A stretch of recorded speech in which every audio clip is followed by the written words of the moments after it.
السلام عليكم واهلا بيكم في حلقه جديده. انت في الريمونتادا. نقط ضعف كل برج في العلاقه العاطفيه، يعني باختصار ايه اللي بيبوظ العلاقه العاطفيه ما بيننا وايه اللي بيخلق المشاكل. رقم واحد الحمل. نقط ضعف برج الحمل التسرع في اتخاذ القرار الحاسم، ودايما ده بيخليه يميل للملل. عارفين ان الحمل بطبعه متسرع، عارفين ان الحمل التسرع ده نتيجه غضبه ونتيجه حموان مشاعره. عارف الولد الصعيدي هو صعيدي، عارف الولد الصعيدي والانثى الصعيديه كده اللي تلاقيها كل حاجه بتاخدها كده على اعصابها، الحمل كده. فده نتيجه غلط ونتيجه مش في صالحك يا حمل، لان هيسبب لك بقى ملل في العلاقه وخنقه، وهنا بقى بيبقى ضعف منك انك ما بتعرفش تعمل كنترول على ده في العلاقه.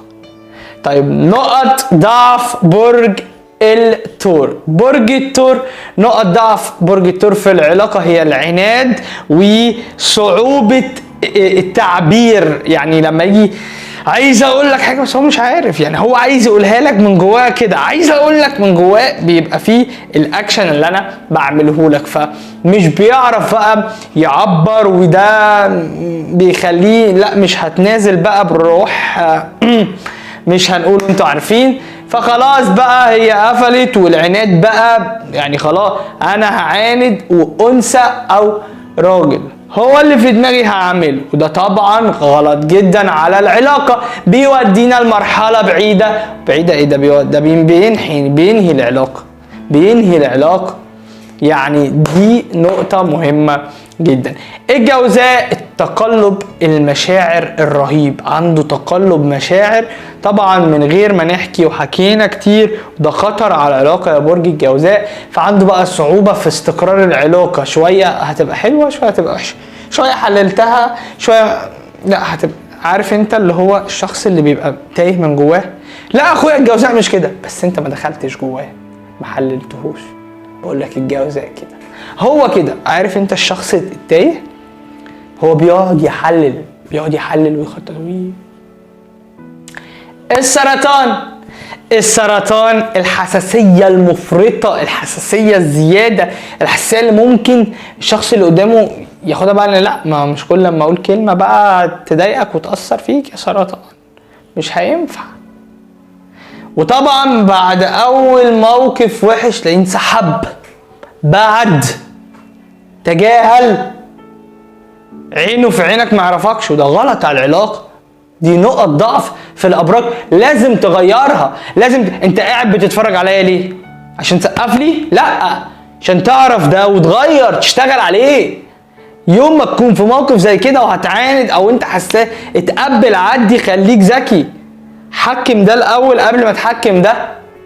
لو كنت جديد بقى معانا معلم، اشترك في القناه، عرفني بنفسك، ودوس لايك للفيديو عشان يوصل لغيرك، او دوس لايك عبر برايك، وافتكر دايما انك في القناه دي عشان خاطر تبقى على وضعك، كمان تعرف حاجه جديده عن نفسك وعن غيرك وعن البرج اللي انت مهتم بيه، ودايما تطور من نفسك وتدي امل لنفسك ان اللي جاي احسن ان شاء الله، بتعبك وصبرك واجتهادك. وقبل اي شيء ربنا هو اللي حكمه يديك اللي انت عايزه في الوقت المناسب، لا اكتر ولا اقل. ربنا يحفظ يا رب مصرنا الحبيبه كده من كل مكروه ان شاء الله. نيجي الملك بتاع الريمونتادا وبتاع كل القنوات، الاسد يعني لو ما شعرش ان هو الكينج، القائد اللي بيدير، اللي بيحظى باهتمام الجميع. عارفين دونالد ترامب رئيس امريكا دلوقتي لو عايز الناس تسقف له، هو لو ما شعرش بده هيبعد. وده يا اسد في بعض الاحيان غلط، ما هو مش كل الناس هتديك اللي في دماغك بالظبط، مش كل الناس هتمشي مع دماغك، كل واحد ليه شخصية، والشخصية دي انت بتتقبل بيها الاخر وهو بيتقبلك. فما اعتقدش ان ده في كل علاقة او كل مرة تسلم الجارة زي ما بنقوله يا برج الاسد. خطر، ضعف، نقط ضعف في العلاقة، في شخصيتك. انثى وراجل طبعا بنتكلم بصورة عامة، بنقوله اصعب واهم النقاط مش كلها، اصعب اهم النقاط مش كلها. نيجي لملك التحليل، لأذكى الكواكب، اللي انا بحبه طبعا فمش هنفخه اكتر من كده، العذراء. برج العذراء الانتقاد بتاعه ده في حد ذاته كارثه، ليه؟ لان بيغسل اللي قدامه، وده بيعمل توتر في العلاقه. تلاقيه ماسك اللي قدامه غسيل ومكوى، غسيل ومكوى بقى، وبصي يعني اللي قدامه ارض انشق وبلعيني، وده بيعمل تناقض في العلاقه. لو نفكر شويه، ده انت ذكي، لان الموضوع مش مستاهل في وقت معين ومش بالطريقه دي، مع انك بتكون هادي والله وانت بتنتقد، بس كلامك مؤذي متعب عامل شبه السرطان. يعني بصراحه نهدى عشان نقط ضعفك في العلاقه تبقى هاديه، تحاول انك تطور. برضو زي ما قلنا ما تتفرجش عليا وخلاص. الميزان، التردد في اتخاذ القرار الحاسم والهروب من المواجهه كارثه. التردد في اتخاذ القرار الحاسم والهروب من المواجهه كارثه. تعملش نفسك عبيط وتطنش. تاني، التردد في اتخاذ القرار الحاسم والهروب من المواجهه، مش هقول تاني ولا هتكلم نص كلمه عن الميزان، لان ده عنوان ليه كارثه. كارثه. اكتر ناس بتشتكي لي بسبب الحوار ده. كارثه هتدمر علاقتك. مش معنى كده هو ما بيواجهش، ولكن في وقت خلاص، او اغلب الوقت. فخلي بالك يا ميزان العقرب. الشك الزياده في العلاقه، يعني صعوبه بقى ايه الثقه ما بينه وما بين الشريك، وده بيخلي الشريك يلا بقى شك بشك. لا، طب ما انت كده ايه بتضحك عليا، انت كده برضه بتعمل حاجه، بتغير والله العظيم. طب ما انا بغير. الغيره المفرطه الشك المفرط. والغيره في برج العقرب تختلف من سن لسن. يعني الراجل الكبير الناضج بيغير، بس برضه بيبقى عنده حكمه. غير الشاب، غير ال30، غير ال40 في البرج ده بالذات. معلومه ليك في الجون، القوس طبعا بنهاتي وندادي ونقول انه بيعشق الحريه بشكل يعني مفرط ومبالغ فيه، بس على قد ما هو بيعشق الحريه والشخص اللي قدامه يديله بقى مساحته. انا قاعد بص يعني شبه البالونه كده، لو نفختها وسبتها تلاقيها بتطير وفي هنا وهنا. ده القوس ومغامراته وبتاع، بس بيهرب من الالتزامات والمسؤوليه. ومش كل القوس، في جزء صغير من القوس يحبوا الالتزام والمسؤوليه والنجاح، وهو كله يعني، ولكن في جزء كبير لا، في العلاقه لا يهرب من الالتزام والمسؤوليه. عشان كده صعب توقع برضو يعني راجل من برج القوس، او انثى برضو، بس راجل اكتر حب بقى الدلع والتفخيد والدماغ الرايقه انسى. الجدي معلومه مشهور بيها جدا وبتبوظ العلاقه، ونقطه ضعف فيه لازم يعقل شويه، ولان مش كل حياتنا شغل، مش كل حياتنا صباح الخير يا شغل مساء الخير يا شغل صباح الخير يا شغل. الشغل عنده اهم من العلاقه.